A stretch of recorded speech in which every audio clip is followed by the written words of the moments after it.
Hey y'all, excuse the shirt. It was a gift from my wife, so I mean, this video is not reflecting the gravity of the shirt. Anyway, thanks, babe, for the shirt. I love it. But just having a hard time kind of processing the events that happened in Buffalo, New York, which we're all aware. And it's a lot to take in, and a lot of times, besides journaling and venting, I find it helpful to kind of blog or vlog about it, and it's just hard. So, I mean, I'm not going to make this too long, but the shooting was grotesque, horrific. There's not a lot to say other than that. It was absolutely horrible. And it's not like I want to dispel something that acts of violence on this level, albeit isolated to few and far in between.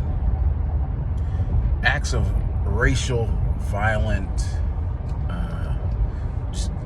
acts of racial nature. They happen all the time. They're not obviously on the level of this, but it could be, someone being assaulted, punched, slapped, kicked, pushed, called a derogatory name. What's more disturbing about this is to know that there will be others who feel and think exactly like this young man did, this young monster did, and will build up the courage to act out on it. This kid will be deemed as a hero to some.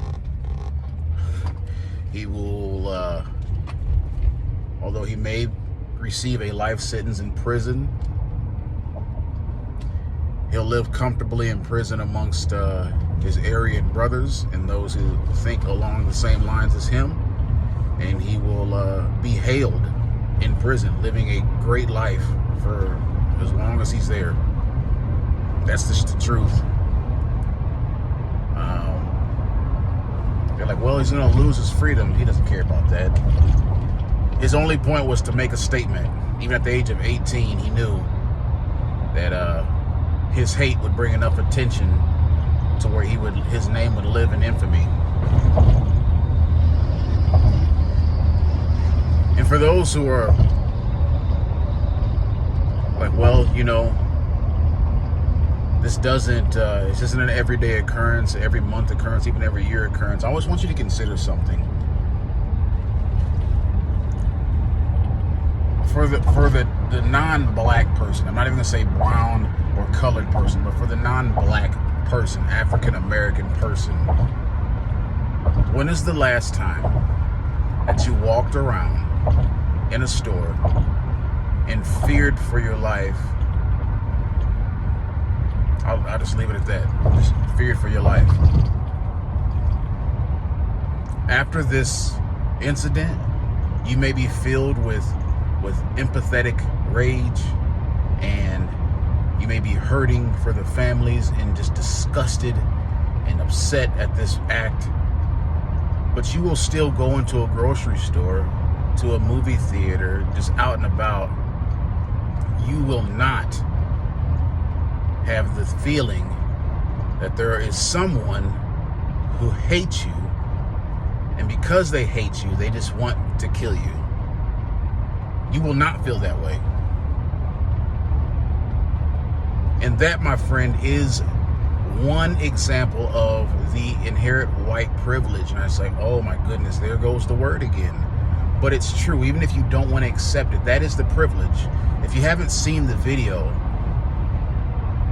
there was a clerk, after he had killed about 6 people, there was a clerk in the store who was a white guy, and he was crouched down, and when the shooter approached him, the Caucasian male said, no, and the shooter said, I'm sorry. and walked past him as if to apologize for even pointing a gun at him. That's the privilege.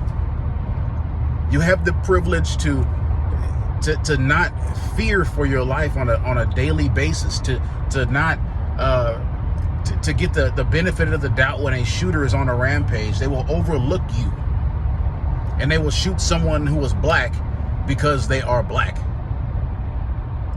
I find myself in a state of overwatch. I'm always watchful because I've been a policeman for 15 years. I've got a family of 4 and a wife who I adore. And I find myself just going into PetSmart just now, just looking at everybody who comes in the entrance, everybody who is around me, the cars in the parking lot. I went to Walmart, same thing, even worse, especially at Walmart. It's like, who around here hates me? Who around here hates people who look like me? And because they hate me, they're gonna build up the courage even right now to try to kill me, kill someone else who looks like me. Who is it? Who is it? I'm scanning constantly. I just don't know. Like, where do we go from here? What do we do? How would you like us to think?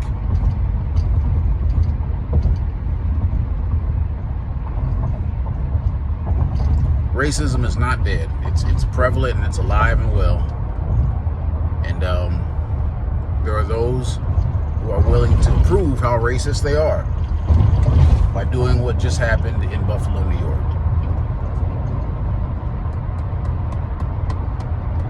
I don't want to hear anything about black on black crime. What are we going to do about issues of hating each other? I get it. I know. That is an issue. That is an issue that has to happen internally with our own culture. I admit it. Yes, absolutely. All the bloodshed on our own streets, it's a problem. But I don't want to walk around every part of this city, this country, the world, with a target on my back, thinking that at any given moment someone's going to act out just because.